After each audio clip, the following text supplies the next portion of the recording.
नमस्कार, आप देख रहे हैं केबीसी न्यूज। मैं हूं आपके साथ नूतन। बुधवार को शाम 7 बजे एक बेबस पिता अपनी बेटी की इलाज के लिए रेफरल अस्पताल पहुंचे थे, लेकिन वहां के डॉक्टरों ने इलाज कराने से मना कर दिया। लेकिन तब भी पिता बार बार डॉक्टरों से इलाज करने के लिए गुहार लगा रहे थे, जिसके बाद पीरपैंती विधायक ने डॉक्टर NK वर्मा को मरीज को ऑक्सीजन लगवाकर रेफर करने को कहा, लेकिन फोन पर डॉक्टरों ने किसी प्रकार का कोई संज्ञान नहीं लिया, जिसके बाद विधायक ने खुद किसी तरह देर रात एम्बुलेंस की व्यवस्था की और पीड़ित लड़की को जवाहरलाल नेहरू अस्पताल भागलपुर भिजवाया। विधायक का कहना है कि जब पीड़ित परिवार ने दोबारा मुझे कॉल किया तब मैं अस्पताल पहुंचा, लेकिन अस्पताल के डॉक्टरों ने मुझे बैठने के लिए भी नहीं पूछा।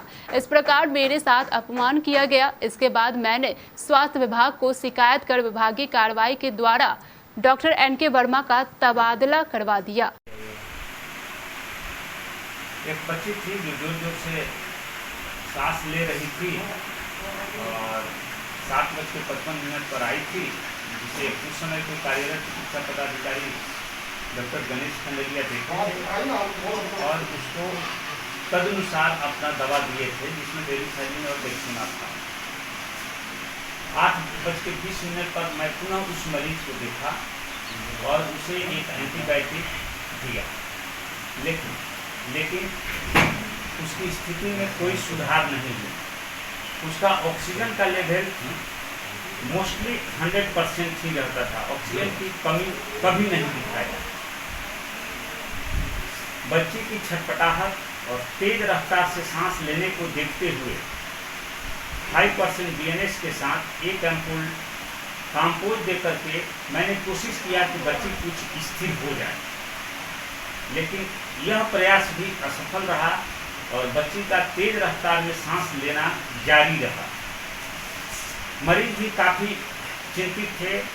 मरीज भी बार बार पूछ रहे थे कब सुधार होगा। मैं उन लोगों को सांत्वना देता रहा, कुछ देर और लगेगा, कुछ देर और लगेगा, लेकिन स्थिति जब नहीं सुधर रही थी तो 10:33 पर हम उसको बेहतर इलाज के लिए Jawaharlal Nehru medical college refer कर दिए।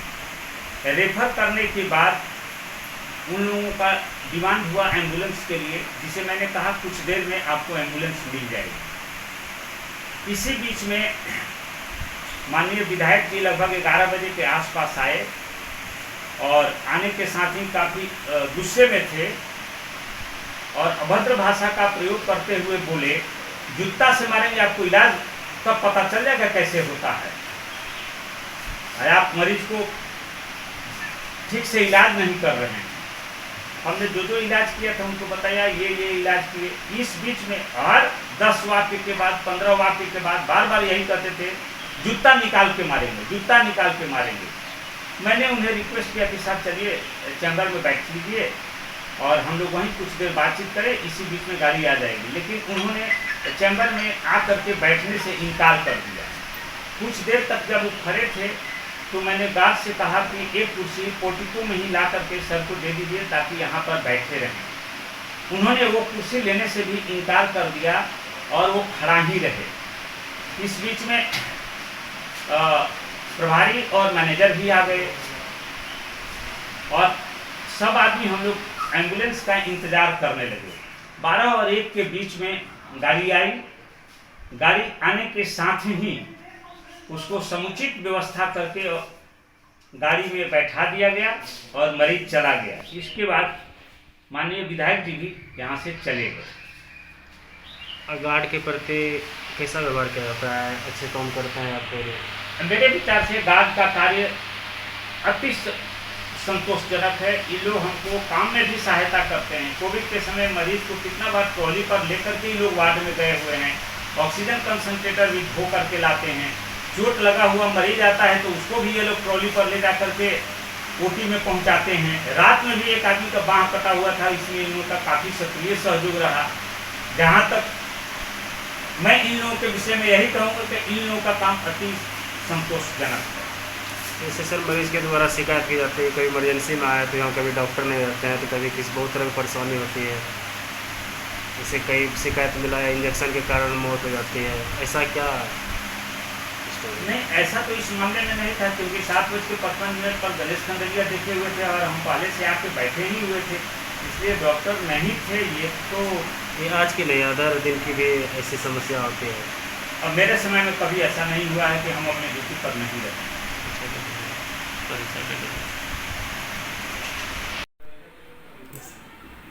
देखिए,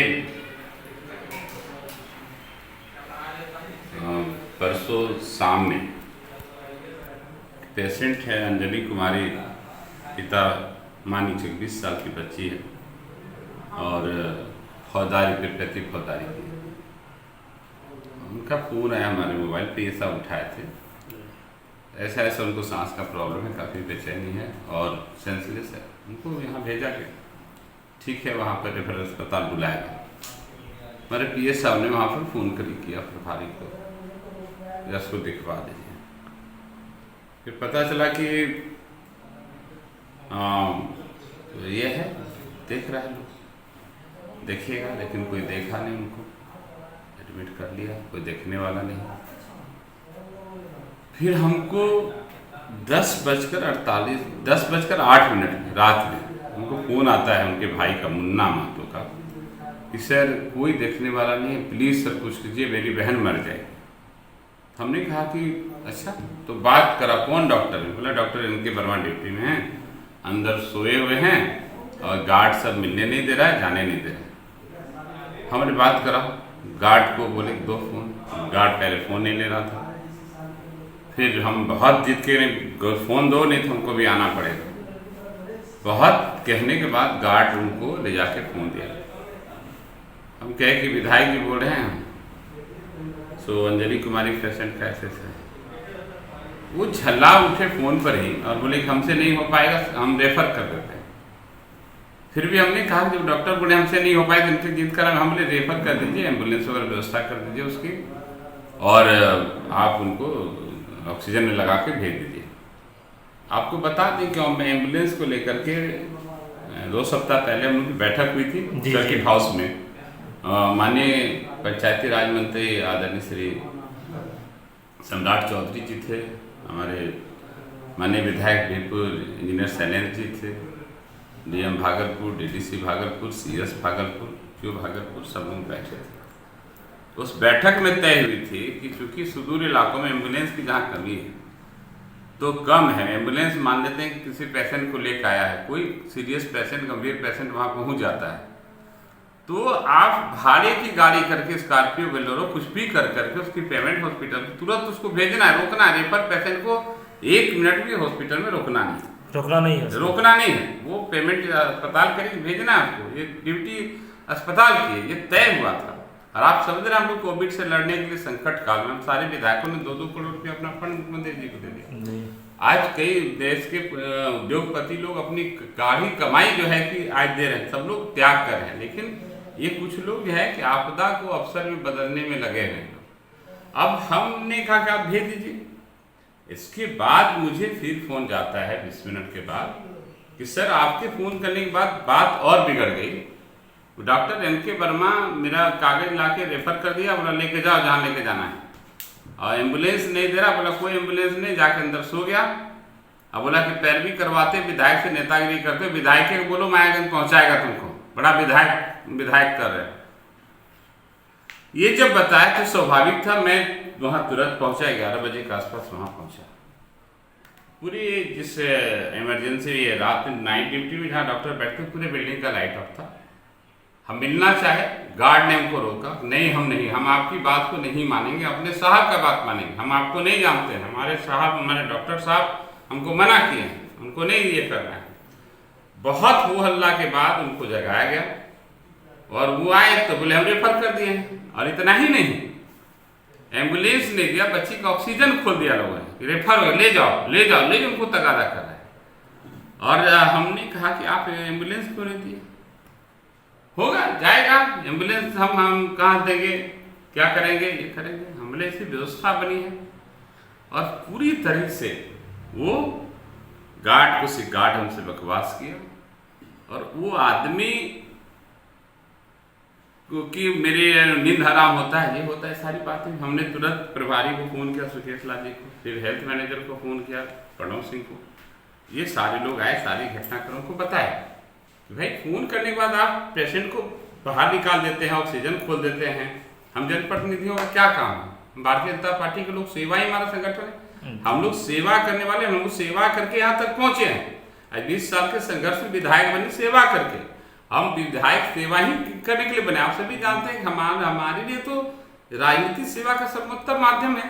आप इस तरह का करेंगे, हमारा विधायक का विशेषाधिकार होता है, माननीय विधायक का हमारा, उसका आप ऐसे करेंगे। तो वहां पर एक एम्बुलेंस बोलता है कि एम्बुलेंस खराब है, दूसरी एम्बुलेंस भागलपुर गई है, मैंने ये लाने के लिए, उसको वैक्सीन लाने के लिए, क्या करने के लिए, जबकि उससे उसको वैक्सीन को ढुवाना नहीं। हमने कहा कि जब ये तय हुआ है आप गाड़ी करके देंगे, प्राइवेट गाड़ी करके क्यों नहीं दी? अब तक व्यवस्था क्यों नहीं की? 10 दिन पहले तो इन लोगों के पास कोई जवाब नहीं था। तब हम लोग बोले कि इनको भेजिए। फिर हमने कहलगांव फ़ोन किया, प्रभारी ने भी फ़ोन किया, हेल्थ मैनेजर ने भी फ़ोन किया, और फिर लगभग 1 बजे कहलगांव से एम्बुलेंस आई। और जब तक एम्बुलेंस आई, एम्बुलेंस में उनको हमने पेशेंट को भेजा ऑक्सीजन लगा करके। और प्रभारी लगभग आए 45 मिनट बाद, 30 मिनट बाद उनको फ़ोन करने के बाद। जब तक प्रभारी नहीं आए तब तक ये डॉक्टर एन.के. वर्मा हम लोग को बैठने तक ले, अंदर बिल्डिंग में घुसने नहीं दे रहा इनका गार्ड से, बैठने तक नहीं बोला। प्रभारी आए, बोले बैठिए सर कुर्सी, मैंने आप क्यों नहीं बैठे हैं? कुर्सी क्यों नहीं दिया? कुर्सी निकाले। बोले जब हम इतने देर से खड़े तब खड़े ही रहेंगे। आपने क्या इज्जत किया विधायक का, हम लोगों ने देख लिया इसको। और आपको हम बता दें कि हॉस्पिटल में जो सबसे बड़ी गड़बड़ी चल रही है उसको जानना चाहिए। गड़बड़ी क्या है? ये लोग जो है सीनियर डॉक्टर, ये लोग पूरी सेटिंग के तहत, इसमें प्रभारी की भी गलती है, इसमें हेल्थ मैनेजर की गलती, पूरी कॉन्स्पिरेसी सबकी मिली भगत है। या नहीं तो ये काफ़ी सीनियर है डॉक्टर एन.के. वर्मा, दबाव में आ जाते हैं उनके प्रभारी। ये लोग जो रोस्टर बनाते हैं ना, जिनका बाहर क्लिनिक में प्रैक्टिस चलता है, ये एन.के. वर्मा साहेबगंज में प्रैक्टिस करते हैं, झारखंड के साहेबगंज जिला में जाकर रोज प्रैक्टिस करते हैं, फिर 35 में प्रैक्टिस करते हैं। जो लोग, ये लोग दिन भर प्रैक्टिस करते हैं और नाइट ड्यूटी सेटिंग करके रोस्टर में, नाइट हफ्ते का 2 दिन 3 दिन नाइट ड्यूटी है। नाइट ड्यूटी में आना नहीं है, आ गए तो सो जाना है। सिक्योरिटी को कहना है कि जगाना, सिक्योरिटी वहाँ पर गुंडागर्दी, इन लोगों का ये करता है, जगह हमको जगाना नहीं है, डिस्टर्ब नहीं करना है। सिक्योरिटी दूसरे की बात मानने के लिए तैयार नहीं है। और ये ऐसे यही लोग, आप रोस्टर में तो होना चाहिए, हम लोग रोस्टर देख रहे हैं अब कि भाई रोस्टर में सारे डॉक्टर्स का एक दिन लगेगा, जितने डॉक्टर्स हैं 7 डॉक्टर हैं, 7 एक दिन नाइट करेगा, 7 डे करेगा। लेकिन ये लोग कुछ VIP डॉक्टर हैं, इनको बस इनको नाइट करना है। हम तो कितने डॉक्टर बोलते हैं सर हमको नाइट में दिक्कत होता है, मेरा डे करवा दीजिए, लेकिन ये लोग पैरवी करा के नाइट लेते हैं ताकि वो दिन भर आराम से प्रैक्टिस कर सकें। अच्छा विधायक जी, आप पे जो आरोप लगा, क्या आरोप निराधार है कि क्या है? जो डॉक्टर साहब के द्वारा जो आरोप लगाया जा रहा है आपके प्रति, आप ही के द्वारा मालूम हुआ है। डॉक्टर साहब बता रहे हैं हमको जूता चप्पल। आप बताइए कि वहाँ CCTV कैमरा लगा हुआ है जी, सब कुछ है। डॉक्टर साहब ने बोल रहे हैं कि अभी अपने वीडियो में आपने सुना है 10:30 बजे हमने रेफर कर दिया। कब रेफर करते हैं? पेशेंट जब से आया तब से सीरियस है, सेंसलेस है, उसको जाकर के कल मायागंज अस्पताल में होश आया बच्ची को। हमने सुबह भी 5 बजे उसका खबर लिया है। 5 बजे उसकी तबीयत बिगड़ गई थी। मेरे यहाँ जितने भी पेशेंट आते सबकी एंट्री होती है। आपको मालूम होना चाहिए पूरे कोविड काल में मेरा 2 कॉल सेंटर चलता था। एक कॉल सेंटर सुबह 8 बजे से लेकर रात्रि के 10 बजे, दूसरा कॉल सेंटर 24 घंटे खुला रहता था। और जो 24 घंटे खुला हुआ कॉल सेंटर में उसमें खुद बैठता था, हमारे PA बैठते थे। PA चले जाते थे 10 बजे के बाद, मैं रात भर फोन उठाता था, कोई आता था, एक फोन मिस नहीं हुआ। जितने भी आए सब एंट्री किया गया। सर आप नहीं बता रहा था कि अब मैंने 10:08 बजे उनको फोन किया है और 10:30 बजे वो रेफर करते हैं। उनको दिक्कत हो गया कि भाई विधायक की पैरवी क्यों, नेता की क्यों किया? मैंने फोन से ही कहा था, ठीक है। और आज वो इल्जाम लगा रहे हैं, सब करें। कल तक तो माफी मांग रहे थे, प्रभारी आए थे, हेल्थ मैनेजर आए थे, बाकी लोग भी कह रहे थे एक बार विचार करिए। और आप डॉक्टर एन.के. वर्मा वही एन.के. वर्मा है, जान लीजिए, जिस पर इन पर जो है घोटाला का आरोप है। ये पहले इसी अस्पताल में प्रभारी थे। ये जो डॉक्टर यहाँ से चले गए, दूसरे डॉक्टर के नाम से कई महीने तक इन्होंने लाखों रुपया फर्जी निकाला, फर्जी निकासी किया। इन पर विभागीय कार्रवाई हुई, पकड़े गए, इनका डिमोशन किया गया, इनको प्रभारी से हटाया गया। जो भी इन्होंने पैसा निकाला है वो उनके सैलरी से रिकवरी कर रही है। कितने शरीफ हैं, किसी से छुपा हुआ नहीं है। ये एक नंबर के बेईमान और भ्रष्ट डॉक्टर हैं। और ये पूरी किसी से छुपी नहीं हुई। साहेबगंज में ये जाके प्रैक्टिस करते हैं, यहाँ नाइट ड्यूटी के नाम पर आकर के सो जाना है या आना ही नहीं है। और गार्ड्स के बारे में पता चले वो पेशेंट को भगाने का भी काम करते हैं, प्राइवेट में भेजते हैं, ये करते हैं। सरकार का काम नहीं करते, डॉक्टर का काम करते हैं। डॉक्टर को पेशेंट दवाई भिजवाने का ये लोग काम करें। एनके वर्मा के बारे में तो पूरी विभाग जानती है कि एनके वर्मा कितना भ्रष्ट, कितना करप्ट मैंने डॉक्टर है। उनके बारे में कहने की जरूरत नहीं किसी को। आज एक विधायक, हमने अपनी संयम, अपनी प्रतिष्ठा, अपनी डिग्निटी का ख्याल किया। जिस हिसाब से हमको गार्डमैन से मिलने से रोका, दरवाज़ा नहीं खोला, हमको 15 मिनट वहाँ डिटेन कराया। इतना ही नहीं, जब मैं वहाँ से आने लगा, मैंने सारी बात खत्म हुई। जब मैं आने लगा, आप प्रभारी से पूछ लीजिए, सुकेश जी से, प्रणव सिंह, वहाँ हेल्थ झगड़ा किया लोगों ने। ये लोग तो चाहिए था, उतना संयम नहीं बरतते। हमारे साथ सिक्योरिटी थी, 6 बॉडीगार्ड, मैं ये पेट्रोलिंग जीप थी, फिर 35 थाने की, सारे पुलिस पदाधिकारी। आप देखिए लोगों ने क्या किया। और सबसे बड़ी बात है कि आप उस बच्ची को देखते, इतनी तकलीफ में थी। जब सांस उनका होता तो आधा बॉडी ऊपर हो जाता था, इतनी परेशान थी, सेंसलेस थी, उसको बेचैनी थी, सांस की प्रॉब्लम थी। जाने के बाद लगा ऑक्सीजन, 10:30 बजे, 10:15 बजे ऑक्सीजन खोल दे, बोले जाओ रेफर कर दिए। जैसे जाना जाओ, विधायक जाने के बाद ही इसने उसके साथ और भी दुर्व्यवहार किया। पहले तो मिल नहीं रहे थे, जो सोए हुए थे, इनका नींद हराम वाला, गार्ड मिलने नहीं दे रहा था। जब मेरे फोन जाने के बाद ही मैं दुर्व्यवहार लोगों उनके साथ करना शुरू कर। सर, अब जब इसमें हॉस्पिटल पहुंचे तो डॉक्टर कितने देर के बाद आपसे मिले? 15 मिनट बाद। 15 मिनट बाद पूरा हुआ काम है। मेरे सोए हुए थे, पूरी बिल्डिंग की नाइट ऑफ थी जहाँ पे रहते हैं, उनका गार्ड मिलने नहीं दे रहा। डॉक्टर साहब का कहना है कि हम तो गेट के सामने खड़े थे, विधायक जी नशे के दूध में आ करके। आप बताइए, आप खूब बढ़िया से जानते हैं मेरे बारे में। आज एक दिन में विधायक नहीं बना, मैं यहाँ पर एक साधारण कार्यकर्ता के तौर पर 10 साल मैंने काम किया, भारतीय जनता पार्टी में काम किया। पहली बार मेरी टिकट कट गई। पीरपैती से रमाशंकर सिंह की रिपोर्ट।